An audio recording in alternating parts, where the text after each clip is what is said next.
Good afternoon. So it's 3:30. It's time for us to get started. Still allowing people to join. This lecture is being recorded. So for those of you who might need to access the video later on, it's going to be available. So let me share this. So this is IE 4355 facilities planning. And today what we are going to be doing is an introduction to the course. So we have this PowerPoint slide that I'm going to go through. But for you, your information that the slides and the syllabus, everything is already available on Canvas. So you can go to Canvas. There's a Canvas site for this class, and you can download the syllabus from there, and also the slides for today are available there in the modules. See, still have people joining. So if I go and do this, see, I still see, okay, yeah, I can still have people. Okay, sounds good. So let's get started. I call this lecture 0 because we are actually not covering any material for the course material. Today we're just giving a brief introduction to what is facilities planning, and also we're gonna go through the syllabus. So lecture 0, course overview, IE 4355 facilities planning. So I will start with this, making sure that you are in the right class, IE 4355. There's only one section, so 001. I'm gonna be your instructor, Eduardo Perez. I'm a faculty member at the Ingram School of Engineering. I am associate professor in the industrial engineering program. Been here at Texas State University for, this is starting my 8th year actually. I went to the University of Puerto Rico. I did my undergrad in industrial engineering, and also my PhD also in industrial engineering from Texas A&M University in College Station. And I did a postdoc as well. I've had multiple experience in different type of industries. So I'm very familiar with the material that is going to be, that I'm going to be instructing in this class. So the class is gonna be online, and we're gonna talk about it. How are we gonna manage this during this lecture? And the meeting time, the class is scheduled from 3:30 to 4:50 on Mondays and Wednesdays. This is important because deadlines and exam times are going to be based on this time period. So exams are going to be online, or they're going to be during this time period on Mondays or Wednesdays, depending on the scheduling date. So I'm going to talk about that later. But just make sure that you understand that this is the scheduled time for the class. And also the final time is scheduled based on this time period. So the agenda, we're going to go again through the course introduction and motivation. Then we're going to discuss the syllabus. And then the last 2 items, I just going to give you some information about myself. And then we're going to talk a little bit about how to communicate via email. So those are the last 2 items for today. So introduction and motivation. If you are also taking my class, my IE 3340, my operation research class this morning, I always start with this slide. I like to ask this question to the students because we are all, we're training you to be an engineer, but sometimes I feel like you don't necessarily understand what engineers do. So the answer to that question is an engineer is someone who solves problems. That's our main concern. We have problems and we try to find solutions to those problems. And those problems are of interest to society with the efficient application of scientific principles. We can solve problems in two different ways. We can refine existing solutions. Like in this case, I'm stating refining existing products. So most of the time we don't have to start from scratch. We can use an existing solution and improve upon that solution.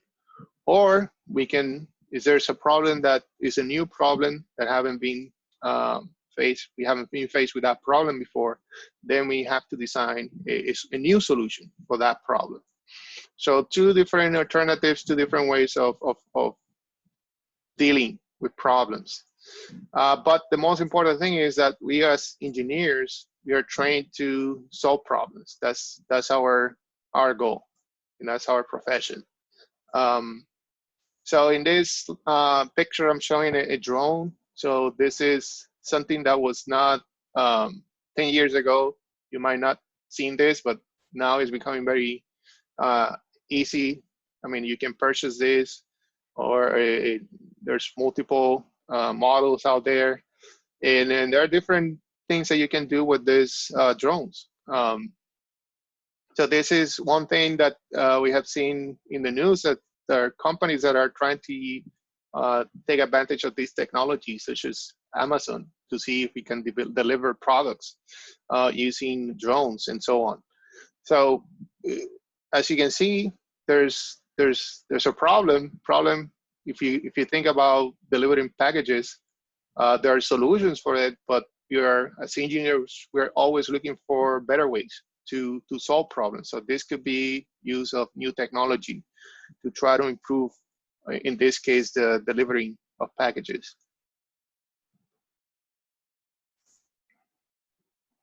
And then as we move forward, we understand that our goal is to solve problems. Then there's what we call the engineering method, the creative process of solving these problems. And it can be illustrated using a flowchart here. We always start with having a clear description of the problem. And as I always said, this is the most important part. That you need to have a clear understanding of what the problem is, what is causing the problem, if you are going to solve that problem.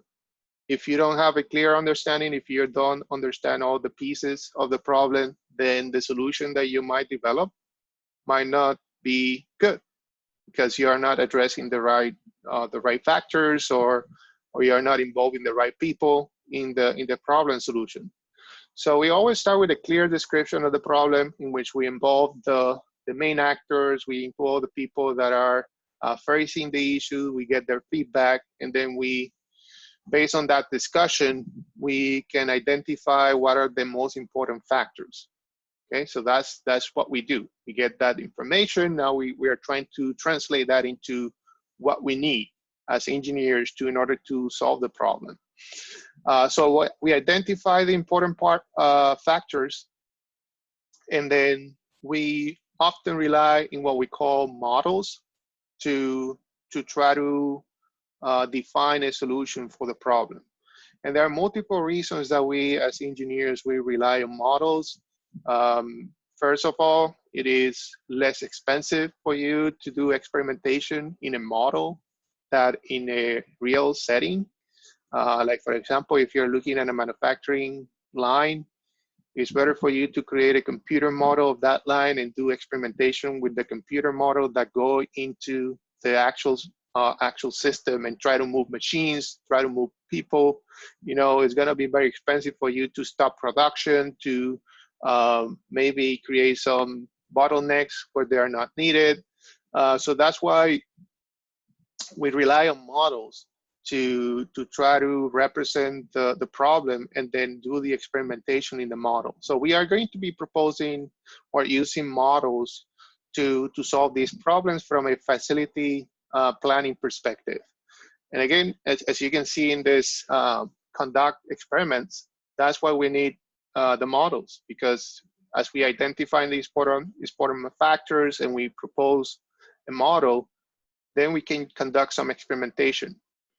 Also, we can manipulate the model. Like if we want to add things, or we want to remove things, or we want to extend, for example, the scheduling of the staff, we can do all those things in a model, and we can see the impact of such changes in the computer environment, for instance, without having to affect the actual operation of the system. But the model is going to give us some insights, which is what we need in order to propose a solution or improve the current solution of the problem. So we use the model to get that solution or to confirm the solution, and then we can provide the conclusions and recommendations based on that. So this creative process that I'm illustrating in this slide is true for all these problems that we are trying to solve as engineers. So why study facilities planning? I know that we have, in this class, we have students that are industrial engineers, and we also have students that are manufacturing engineers. So for both of these disciplines, this topic is relevant. Facilities planning determines how an activity, tangible fixed assets, best support achieving the activity's objectives. So for example, in manufacturing, the objective is to support production of a product, an item, or maybe a service. In an airport, the objective is to support the passenger airplane interface. So we are all familiar with the checkpoint, the terminal in an airport. So we know that it's an environment when we see a lot of lines, people waiting in line. So facilities planning and good designs can help improve those waiting times, for instance, in an airport.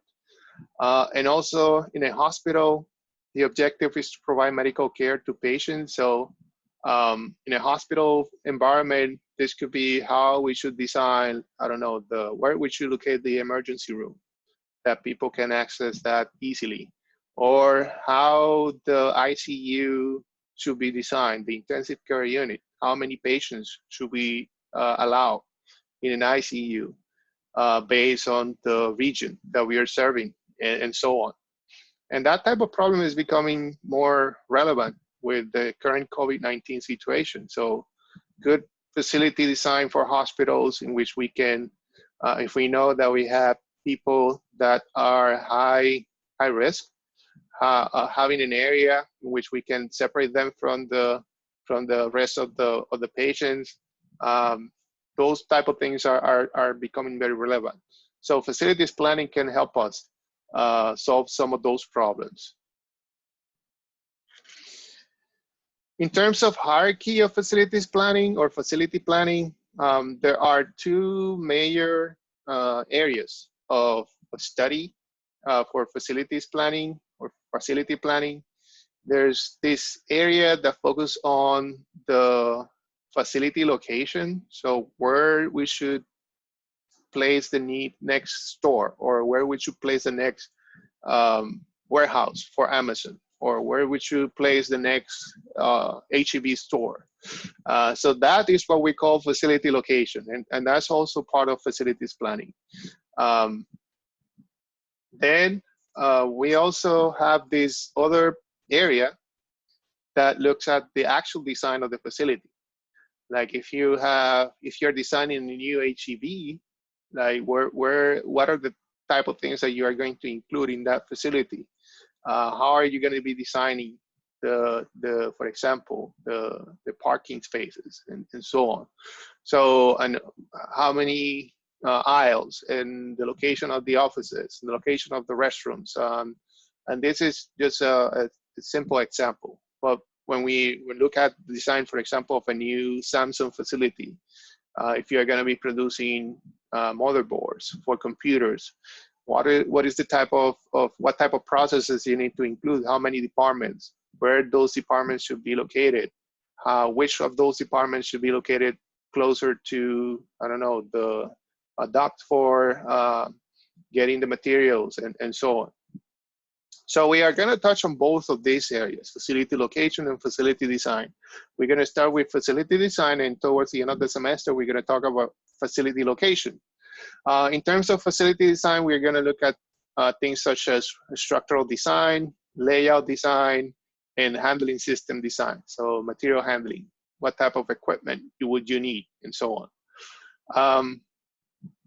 And then we have here some definitions. The location in terms of facility planning is the placement of a facility with respect to customers, suppliers, and other facilities with which it interfaces.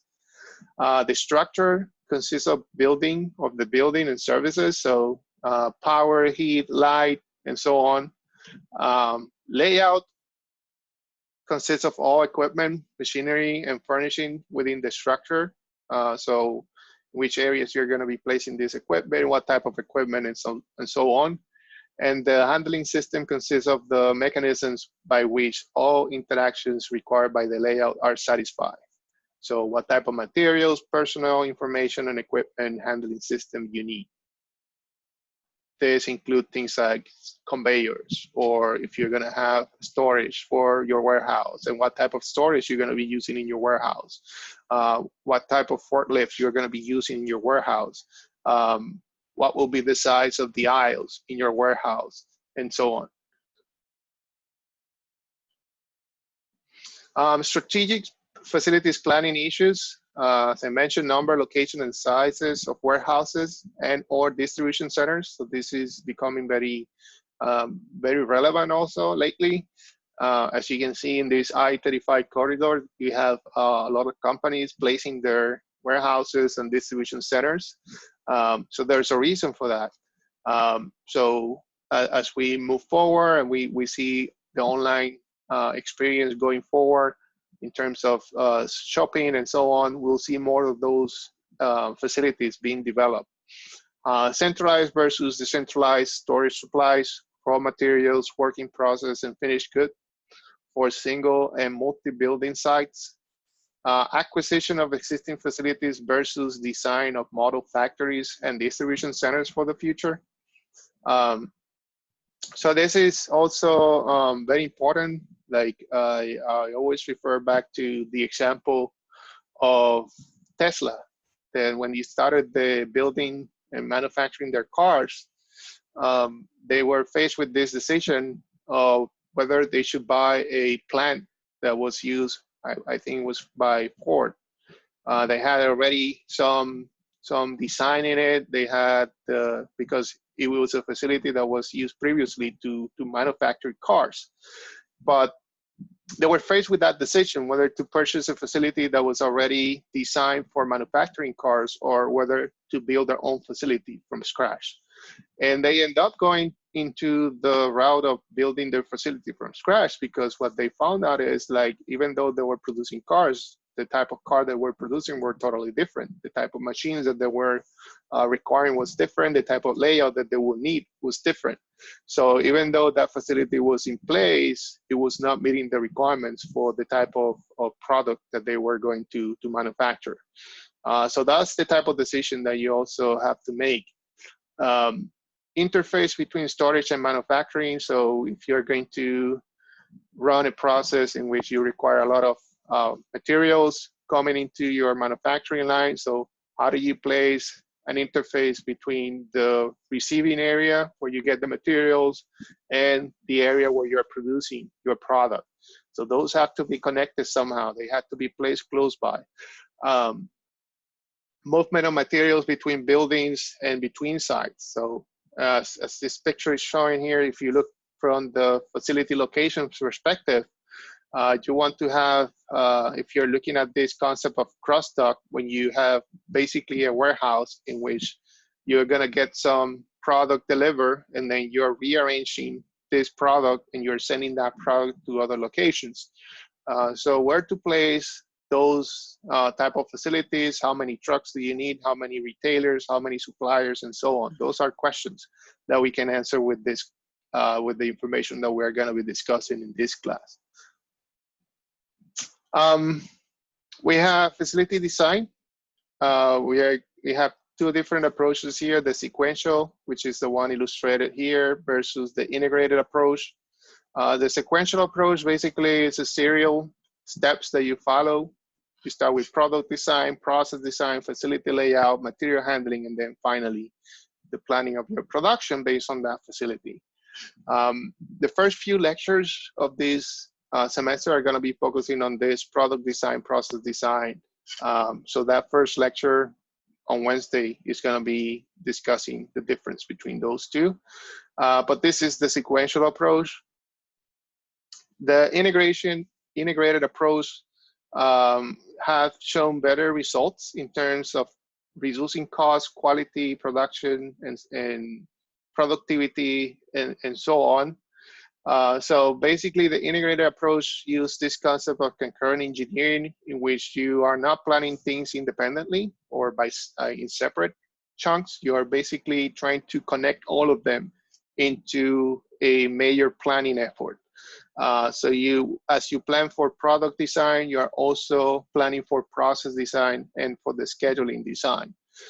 So at the end, since the information is transmitted between areas, you should end up with a better design for your facility, because product is communicating with the people in charge of designing the process, and we are also communicating with the people in human resources in terms of staff and knowing how many people we can count on and so on.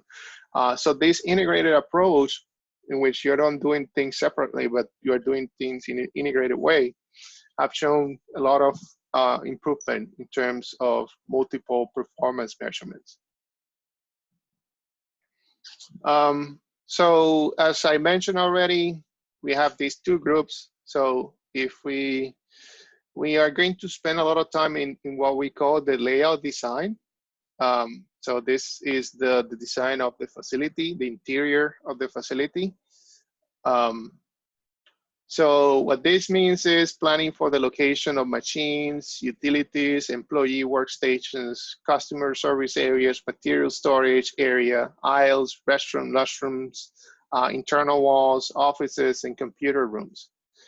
For the flow patterns, materials, and people around, into, and within buildings. So this is the type of design that we want to achieve. So given some constraints, given some information about your facility or the facility that you want to design, like how many departments, what type of machines you'll be using, what is the expected interaction between let's say people in the office versus people in the manufacturing area. Using all that information, we can come up with a design for a space that will look something like this, in which you have these areas, you have the location of the machines, you have the location of the restrooms, you have the location of the offices, and so on. Characteristics of the facility layout decision. Location of these various areas impact the flow through the system. So when we are making this decision, we are taking into account flow. So how people are moving in the facility. That's very important. How materials are moving in the facility. How is the product moving in the facility? So the layout can affect productivity and cost generated by the system. Layout alternatives are limited by the amount of and type of space required for the various areas, the amount of and type of space available, and the operation strategy. So we can say we need 10 departments, but if we only have space for 5, then we have to work with that space, and so on. So we'll have to manage the constraints that we have. Characteristics of the facility layout decisions. Layout decisions tend to be infrequent. Like you are not going to change the decisions that you make for the location of a machine every Monday. Typically, once you fix the location of an equipment, you leave it there for a long period of time. So that's what we are trying to express here, because these decisions are expensive to implement. So when you make these decisions, you are expected to spend a lot of time making a case for the decision.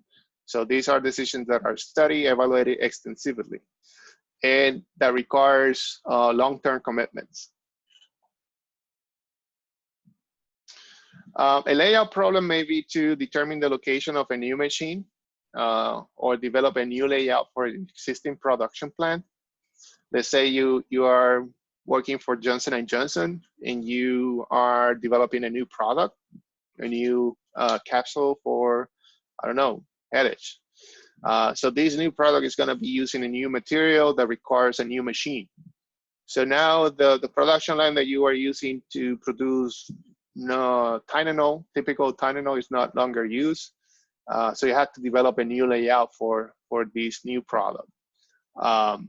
And that's the type of problem. And it actually, when I was an intern in Johnson & Johnson, that was the type of problem that I was assigned to. So they were bringing a production of a new product, and we were tasked with resigning the area in which this new machine will be used. So not only the location, but also we needed to have space for the cleaning equipment. Like every time we were finished producing a lot, we needed to have the materials close by to perform the cleaning. It was called the rotor granulator, which was the equipment that was in charge of producing the key ingredient for that new product.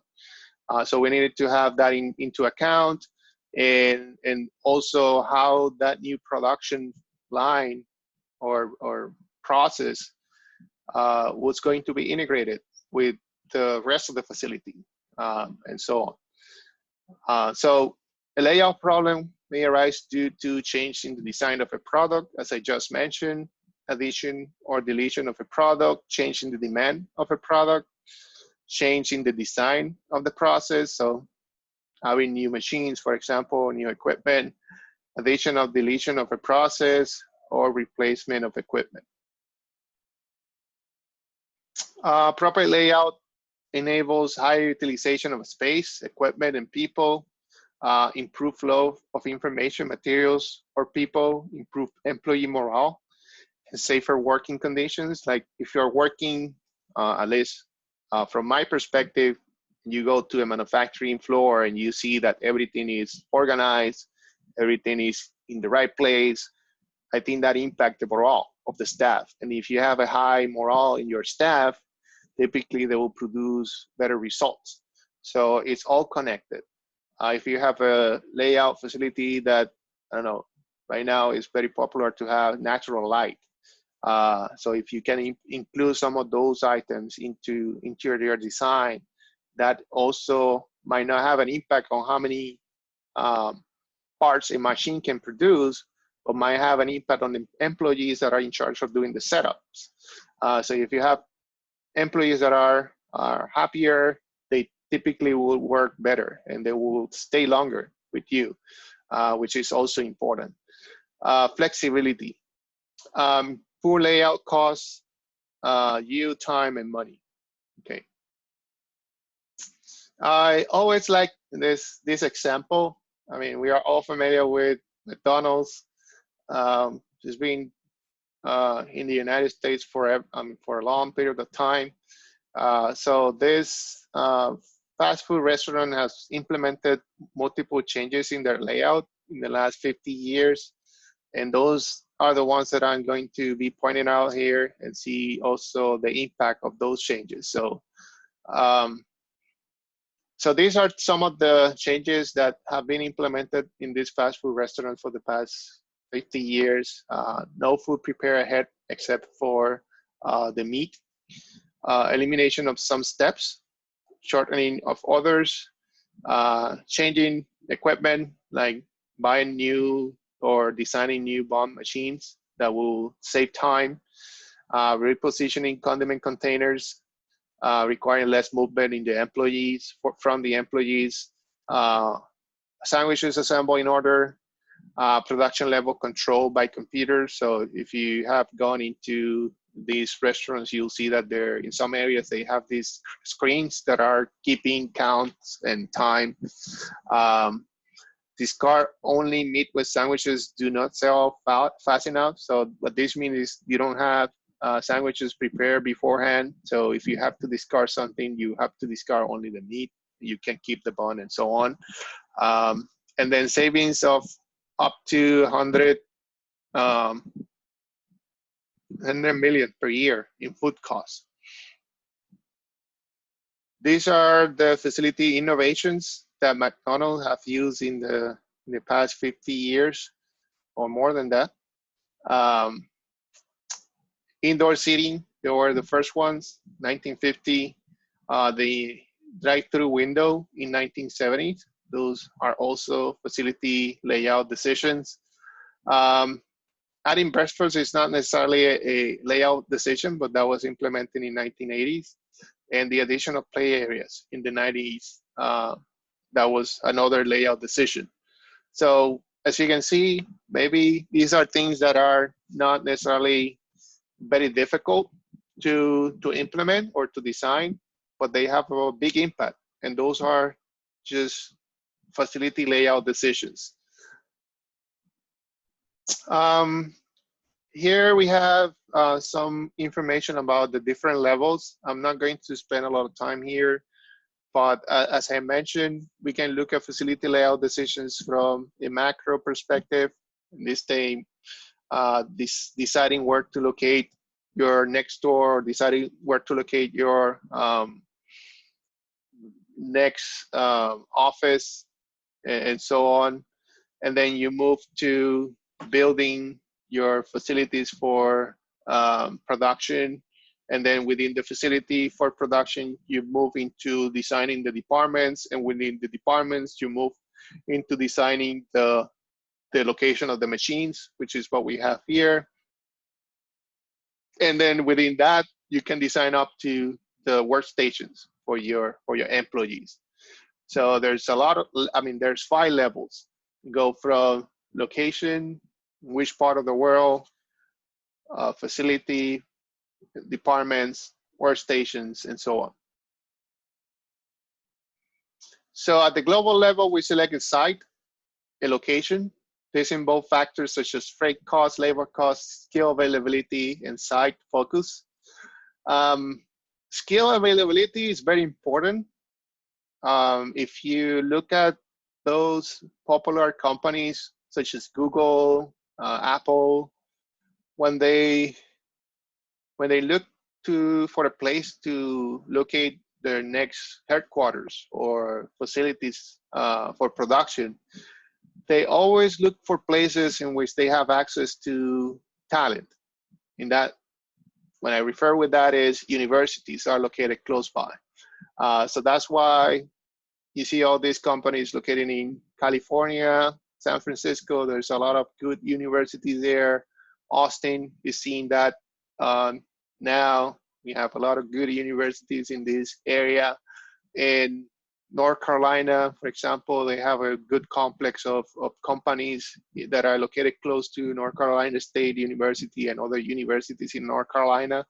So skill availability is very important. You will not see these companies moving to an area where there's no university close by, because getting the talent to run their facilities is going to be very difficult. At the supra layout level, we plan the site. This includes the number, size, and location of buildings. It includes infrastructure such as roads, water, gas, and trail. This plan should look ahead to planned expansions, site, and eventual site saturation. The macro layout plans each building, structure, and other units of the site. The operating departments are defined and located at this level. Frequently, this is the most important level of planning. A macro layout institutionalizes the fundamental organization structure in steel and concrete. The micro level determines the location of specific equipment and furniture. The emphasis shifts from gross material flow to personal space and communication. Social technical considerations dominate. And then the sub-micro level focuses on individual workers. Here's we design workstations for efficiency, effectiveness, and safety. In this type of design, we are focusing on the ergonomics, which is very important. You want your employees to be safe, because it's important for you to keep your employees safe, but at the same time, if your employees cannot work, then you are suffering in terms of not having the staff that you need. Okay, so that's an overview for the course. I mean, I hope this introduction can give you at least some type of feeling of what you would expect in this class this semester. Now we're gonna spend the rest of the lecture discussing the syllabus, which is again available on tracks. I'm sorry, on Canvas. Getting used to that. So if you go to Canvas, you will be able to get the syllabus from here.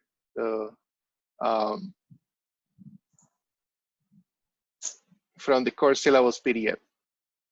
Okay. So this will look different. Let me do the student view for you.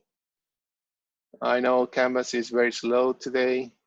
Okay, so this is how this will look like for you. So once you log in into Canvas, you will see this facilities planning as an option in your dashboard. Once you click, you'll get to this syllabus page, and there are modules, assignments, grades, and people here. So the material for the class will be posted here in modules. So when you get to modules, the material is going to be organized per week. So for example, for today, we have the lecture and we have the first assignment. And later today, I'm going to upload the video link. So you will always have a video connected to each lecture. So that information will be available here. So if you have an assignment, you can come here, check the schedule, which week we are in, what is the lecture, what is the video, and what is the assignment that is due based on that material. And then you will see this happening for every week. We have a total of 15 weeks for the class. So for each week, you'll see something like this. So let's go back to the presentation.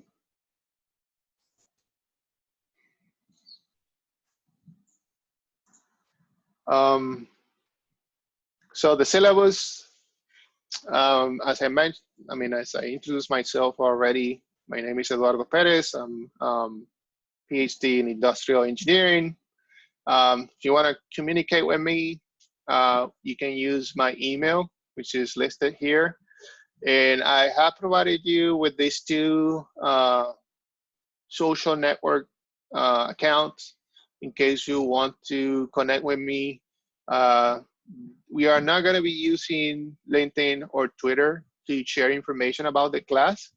The reason I'm showing this is because if I get some information about opportunities such as internships or any other job opportunities and so on, I typically share those using this accounts. So if you are interested about that, you can connect with me using LinkedIn and Twitter. But again, this is not going to be used for the course. It's just for opportunities in terms of internships and job opportunities. For the course, we are going to be managing everything through Canvas and by email. I'm going to hold virtual office hours from on Mondays and Wednesdays from 2 to 3:30. So I'll be connected during that time period. If you want to connect with me, you can just click on that link and you'll go and connect with me using Zoom. The password is the same password that you used today to connect to this lecture. But again, same thing will apply. Like if we're doing face-to-face and you go to my office and there's a student already with me, then you will have to wait until I'm done with that student to connect with me. So I will typically put you in wait until I'm done with the student, and then, oh, so it looks like you are not a student is telling me that you didn't ask me for a password. Oh, so if you didn't have a password, or I guess I didn't mark the password option, I guess.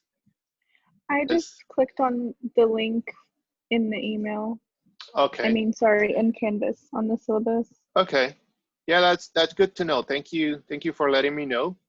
Uh, so I Yeah. think on the email that I sent you using Canvas, there's a password there. Even if you didn't use it, that is the password that we are going to be using to access the office hours. And I can share with you what that is. It is just 3340 4355. So that will be the password to join using the office hours, which are the codes of the classes that I'm teaching this semester. I'm teaching 3340 and 4355. So that's the password. If you forget or you lose it at some point, just send me an email. I will send it to you. Um, but again, if you don't want to wait, let's say I'm with someone and you need to wait. If you don't want to wait, you can just send me an email and we can schedule office hours by appointment. So that's another option. Okay, so you're gonna have a student helping us or helping me with the grading just for the homework or the assignments. So I don't have his information or her information yet, but is a master's student, graduate student for IE, and he'll be grading homework. We will not have quizzes, just homework. Um, and it's going to assist instructor, prepare class materials, and so on. So this is a fellow student. He will be available to help us. Typically, if we were doing face-to-face, that person might have some time in the office to answer questions, but that would not be the case this semester. But if you have any comments, questions about the way your homework was graded, you can send me an email and I will address those for sure. So don't be afraid about that. Just send me an email and I can find out if something is not correct. The course objectives, I think I have talked about this already, so I'll just go over this quickly. Um, Understand the principles of facility locations, layout, and material handling. So we are going to be learning formulations, models, and analytical procedures for the study of facility layout planning. We're going to learn fundamental principles of material handling. We should be able to design layouts incorporating product, process, and personal requirements. So these are the type of things that you'll be able to do at the end of the semester. And then these three objectives here are linked to the ABET requirements. So these three objectives are from ABET and they are linked to this class. So during the semester, we're going to be doing some activities that are going to be linked to these objectives, ABET objectives. In particular, the project is going to be aligned with these three objectives. And I'm going to talk about the project later in this semester. So develop an ability to apply engineering design to produce solutions that meet specified needs, consideration of public health, safety, and welfare, as well as global, cultural, social, environmental, and economic factors. Develop an ability to recognize ethical and professional responsibilities in engineering situations and make informed judgments, which must consider the impact of engineering solutions in global, economic, environmental, and societal contexts. And also develop an ability to design, develop, implement, and improve integrated systems that include people, material, equipment, and energy, and to accomplish the integration of systems using appropriate analytical, computational, and experimental practices. So again, these are objectives that are formulated by AVID, and that would be part of our learning process this semester. How are we going to pursue these objectives? So I want to make this very clear. I tried to do live lectures last semester, and I face a lot of problems because sometimes students are not able to connect. have internet problems or Zoom problems and so on. So what I decided to do for this semester is that I'm going to record the lectures, and then I'm going to make available the video for the lecture during the, starting at the scheduled time for the lecture. Those videos are going to be available all the time. But let's say for Wednesday, if you log in at 3:30, you'll see a video, a recording for the lecture of Wednesday at 3:30, and so on. So that's what's going to happen every day for this class. I'm not going to hold lectures live. I'm going to be recording them and make them available during starting at the scheduled time for the class. So Dr. Perez will record the lectures using Zoom. The recorded video lectures will be available at the course schedule time, and the lectures will be recorded and posted in Canvas. Dr. Perez will use modules tools within Canvas to upload the lecture videos, list the assignments and the due dates, and provide additional instructions per lecture. Lectures will be conducted following the schedule stated on the syllabus. Once posted, the video lectures will be available for the students to access them anytime during the semester. So those will remain there until the end of the semester. Students will be notified when videos are posted using the Canvas email tool. So I'm going to make my best effort to let you know once I post a video is available, go check the lecture for today. Assignments, labs, and project. So we're gonna be using these three to assess the understanding of the material. So assignment, labs, and projects will be posted in Canvas using the assignment tool. Students will upload their solutions in Canvas using the assignment tool, and the feedback will be provided using the Canvas graders tool. Okay, so assignments, there's a difference between assignment and labs. I want to explain this. So assignments is our typical assignments. So we cover the material, I assign you some problems based on the lecture, and then I'll give you typically a week to submit your answers for the problems. That's the assignment. Labs, on the other side, labs are problems that I'm going to be assigning within the video lecture. Like for example, I'm covering a material on facilities planning. I start working on a problem, and the problem has 3 parts. So I work on the first 2, and I'm gonna tell you, okay, part 3, you have to complete by yourself, and you are going to submit that as lab 1. I'm going to make that available also on modules. I'm gonna say you have a lab assigned for this lecture, but the difference is mostly on the time for submission. So labs are going to be due on the day of the lecture by the end of the day. So let's say 11:59 p.m. Okay, so the reason I'm doing that is because I don't want you to let the videos to accumulate. Okay, so it's important for you to keep up with the videos, because for some of the lectures I'm going to be assigning labs, and the explanation or the full information about the lab is going to be included in the video. Okay, so I hope that makes sense. So if I teach, let's say today from 3:30 to 5 p.m., then I assign a lab. So let's say you have to complete this problem. That's gonna be lab for today. Then you'll have until the end of the day to complete that lab.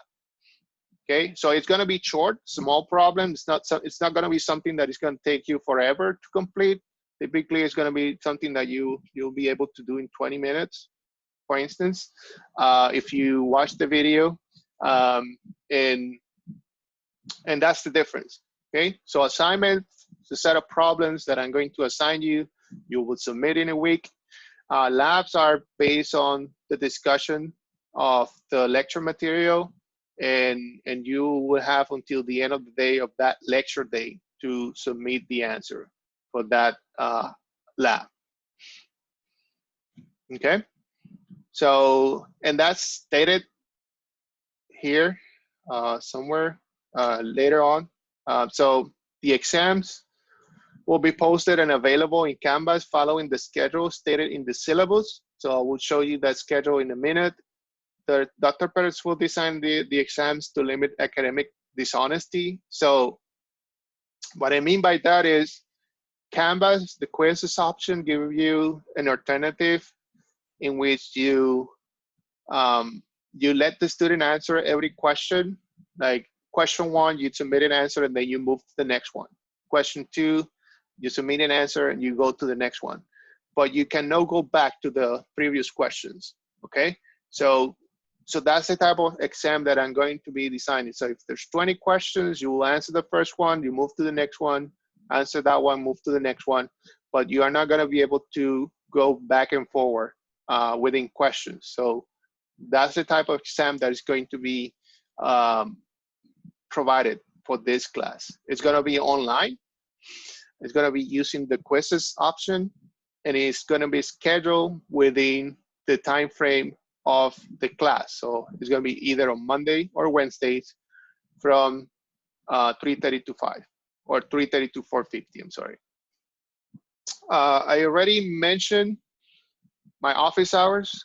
So those are gonna be scheduled Mondays and Wednesdays from 2 to 3:30. But parents will use Zoom to communicate with the students during the office hours. You will be able to join that office hour using that link. If you end up requiring a password, I already shared that via the chat, so make sure that you copy that password. If you end up losing that password and you need the password, just send me an email, I will send it to you. So that's for office hours, Mondays and Wednesdays from 2 to 3:30. The textbook for the class is this facilities planning textbook. This is not required, is recommended. So I will not make it required for this semester. I'm sorry. This should be recommended. Let me change that, make it clear. This is a very expensive book. I don't want you to purchase this book because unless you really want to, because for me, it's an old book. It's already had 10 years. I'm faced with the issue of not having any other textbook that is more recent for this class. I've been searching for a long time now, and this is the only textbook that is devoted to facilities planning. However, I still think that it's too old already. So there's no new editions coming. So the textbook is available on the library in case you want to look at it. And also you can rent the book. There's services in which you can rent the book. But if you try to buy it and you see that it's too expensive, like $200, I don't think that's a good investment. Okay, so I don't want you to do that. My advice will be try to rent the book or get a used copy if you can, or yeah, so those will be better options unless you have the money. But the material that I'm going to be providing in class should be enough for you to do very well in the class. Sorry, I have a question. Yes, go ahead. Does every lecture have a lab? No. So No, okay. That's a good question. Not every lecture will have a lab. So again, if you go and access the modules, you'll see that there's a lecture video link there. And if the lecture has a lab, it's gonna be a one of the options in the module. So you will know beforehand that there's a lab associated before you see the video. So that's a very good question. Only some lectures will have labs, and you will know. I mean, if you access, you can see whether or not this lecture will have a lab. Thank you. No, welcome. Any other question so far? Okay. Yes, go ahead. What did It's because I saw that there was projects. Yes. Project. So the question is, what's the project about? Like how many are we gonna have? And Oh, in terms of the project, it's just one project. However, I split the project in 3 parts. So one of them is a proposal. Then I asked you to submit like an advanced report, meaning that you want to show me some improvement, and then the final report at the end. So I will explain that later, later in the semester. I have the instructions. I'm just improving the instructions a little bit to accommodate this virtual environment. But I will discuss that in next few weeks via video. And then the labs, I think we're gonna have about 7 labs in the semester. So we have 15 weeks. So about half of the weeks you will see a lab in your modules.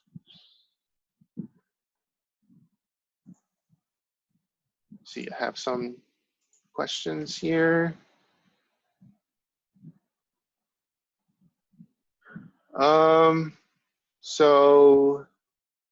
So did I answer that question about the project, or do you still have questions about that? yeah, it was perfect. Thank you. Okay, good. And then in terms of, do we have a lab for this lecture? No, there's no lab for this lecture. This is just an introductory lecture. And then will it be next lecture on Wednesday? No, there's no lab this week. Okay, so I can tell you that. So there's not gonna be a lab this week. Next week we will start with that. Any other question so far? Okay, so so this is the exam schedule. Monday, September 28th. Again, during the class period, you'll be able to access. So I want you to put that in your calendar. So September 28th, you have to be available during the class period to do the exam. Same thing for October 28th and December the 2nd. Final exam Monday, December 7th. So I have 3 exams. Try to split the material in 3 parts, so I don't let the material to accumulate. Excuse me. But the final exam, I'm going to talk about that in a minute. Final exam is going to be optional. Okay, so what that means is if you're happy with your grade until the exam 3, and you decide not to take the final, you can do that. However, if you feel like the exam can help you improve your grade, then you can take the final. So the final exam is optional, but the final exam is cumulative as well. So it's going to include all the material for the semester. So on the next slide, I'm going to show you how the grades are split with the final and without the final. But before we get into that, the assignments are labs. So here's where I explain. The assignments are due at the beginning of the schedule lecture time. So the assignment that I assigned you today, assignment 0, that one is going to be due a week from today, and the deadline in terms of time is going to be the start of the lecture. So it's going to be due by 3:30 on Monday next week. So that's what I mean by that. Submitted work must be professionally presented without exemption. So you can write by hand. That's good. Just make sure that you write in a way that we can understand it. No late work will be accepted. Makeup assignments will not be given.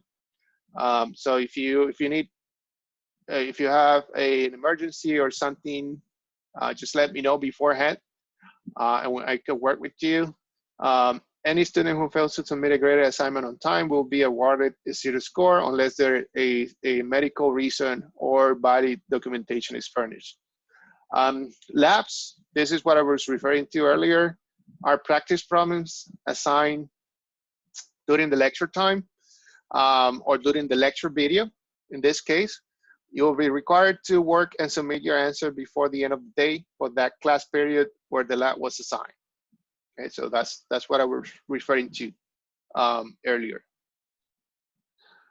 The course grade is as follows. So if you take the final, you are looking at the left side. So you see the final reduces, or taking the final reduces the weight for exam 2 and 3 and 2 and 3, 1, 2, and 3. So the weight for the exams are 15%. The final takes a 30%, and the project is 15%. If you don't take the final, then exam will be 25%, project still 15, and the assignments are lab are 10%. Okay, so the idea here is like, if you do well during the semester, then you don't have to take the final. That's all that I'm trying to do here. So final will be optional in the sense like you feel that you didn't do very well throughout the semester and you are trying to get back to the material, understand the material, and then show me that you understand the material. Even though you didn't do well in the first 3 exams, you're showing me that you understand the material with the final, and that should help you improve your grade. So this comment that I'm making here at the bottom is, so I'm gonna use the standard curve. So without the final, the grades are truncated. So if you take the final, it might curve, but for me to do that, you have to take the final. So the question that typically students will ask is, what if you do worse in the final? Would you go back would you let me go back to the no final option? The answer I give the students is that had never happened in my 8 years, 7 years here. So typically if you take the final, it's because you know that you're gonna do better. Okay, so that's my comment. If you feel that you're not prepared to take the final, then why take it, right? So if you're prepared, you should be doing better. So going back to the grade distribution, and also in terms of the exams, if a test is missed, you must have a written authorized excuse. If possible, please let me know before the exam. Otherwise, I must be notified within 2 days of your return to school.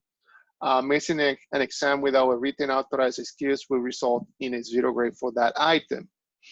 This has never happened to me, but I know we are in a different situation now. So if you think that something is going to not gonna let you access the exam, or if you have some difficulties, please contact me before the exam, and I can try to work with you. Any disagreements regarding a grade received on any material must be discussed within 1 week of the return of the graded material. So this is just to avoid having me to go back to the first homework at the end of the semester. So again, if you feel that you are not graded fairly, please feel free to talk to me. I mean, I'm not that type of professor that is going to take more points. That's not my style. The worst thing that can happen to you is just you'll keep the same grade. So if you think that you're not being graded fairly, just talk to me, we'll discuss it, and then we can add points if that's the case. But you have to do that within 1 week, okay? So work with me, you help me, I help you. Okay, so let's do that. And then this information is just for students that are receiving these type of grants. So make sure that you satisfy these requirements. Also pay attention to unofficial withdrawals and financial aid. So if you have any financial aid, make sure that you read through this and you keep the requirements so you don't lose your financial aid. And here's some extra information about that. So if you need help with this, I will encourage you to contact the financial aid office, because I don't have the whole picture, but it will be better for you to connect with these people, and let me know if I can help you in any way. Academic integrity, this is very important, even though we are virtual or online. Please try to keep your own work. So I'm not saying that you cannot work in groups, like for the homework. Just for the homework and the labs, you can connect with your classmate if you know some of them and work together. But you have to submit your own work, okay? So just write down your answer, write down your process, and submit your own work. So plagiarism, what I mean by plagiarism is that I don't want to see that one student submit the same answer or the same document, that student A submit the same document as student B. So that's not going to be tolerated. If you have any type of disability and you need a special accommodation, contact me and I will work with you. I'll do my best to accommodate your needs. So again, feel free to contact me and I will help you. And this is the topical outline. So I have listed the topics per week and per day. The exams dates, also the holidays. So September 7th is a holiday, it's Labor Day, and November 25th is Thanksgiving. Other than that, we are going to be lecturing, or I'm going to be providing you with the lectures for every day, every of those days that are not holidays. And if you have access to the book and you want to refer to the material in the book, I have listed the book chapters and sections that are associated with the topics that we are going to discuss in class. Okay, quickly, excuse me, this part of the lecture, this comes from our discussion with our committee from the industry. We have people in industry that meet with us, the faculty members, at the end of every year. And they raise some concerns about email communication with the students. They feel like students are not being professional. I'm not saying that that's your case, but I just want to share this information in case you are not aware of it. So when you communicate with industry or future employers, you need to keep this, what we call email etiquette. So make sure that you follow these recommendations. When mailing a teacher or a prospective employer, always includes your full name. And in that case, you don't need to include the course, right? But if you email me, that's something that I need in case, because I'm teaching two different courses this semester, so I need to know which course you're referring to. I have some students that are taking both courses, so this type of information is important. Includes your class and what the email is specifically regarding in the subject. So if you have a question about homework or you can state that. Something like this will be perfect. So you have a salutation, Dr. Perez, this is the email, thank you, your name and the class. Try to keep the email brief, respond to emails within the time span you will do for a phone call. So I don't do individual emails. Like when I send an email to the class. So you all have getting the same information. If for any case I need to email one of you individually, it's because there's something important. So if I do that, I will expect you to reply in as fast as possible. But again, I will not do that unless it's really necessary, that something has to be addressed. So my emails will go to all the students. If I send you something to you, it's because something needs to be fixed or something's happening.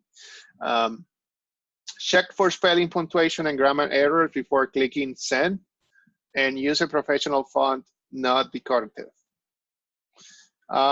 Attachments, these are recommendations, but since we are not going to be managing attachments via email, all the attachments will go through Canvas.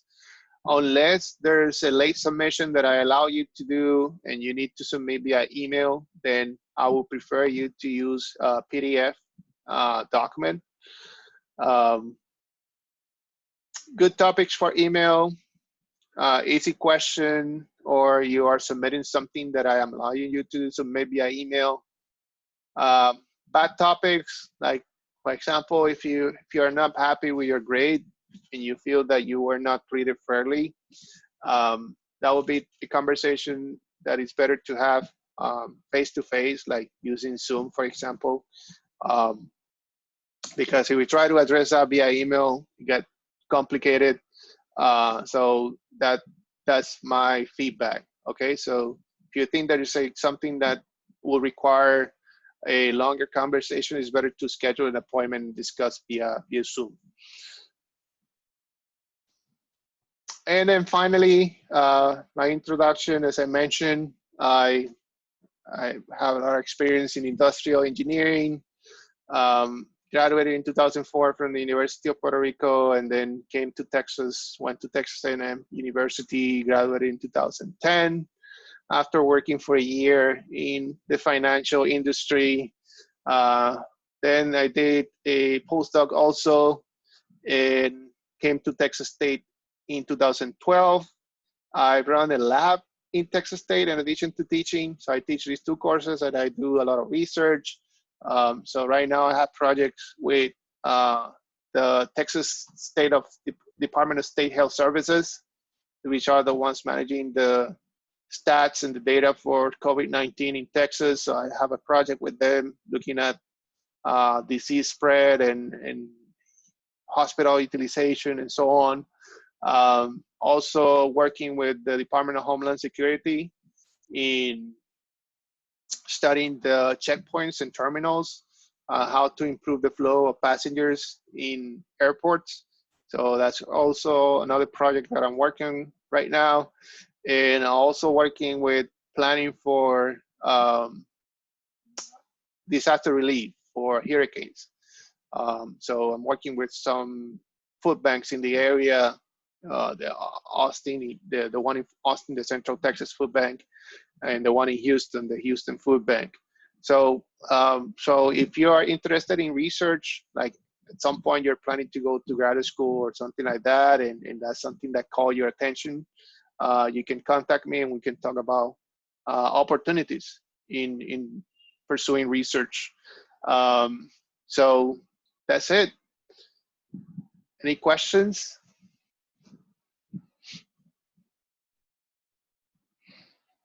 So if there's no questions, I will post this video later today.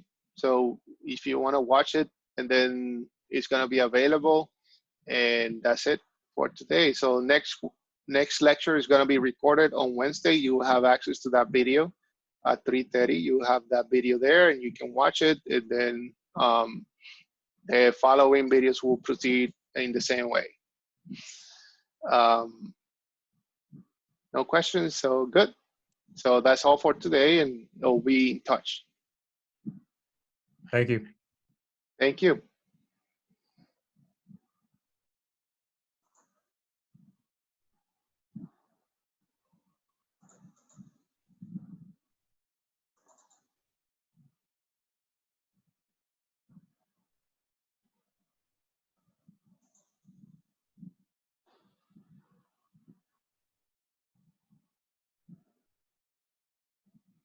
I had a question. When will the research opportunities begin?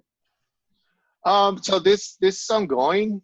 We can talk at any point, and we can talk about your interests and discuss if there's any work. And I have some funding that I can use to support students. So it will depend on the interest of the student, and also what type of projects are available at that point. Okay. Okay. So are you interested? Yes. Let me stop.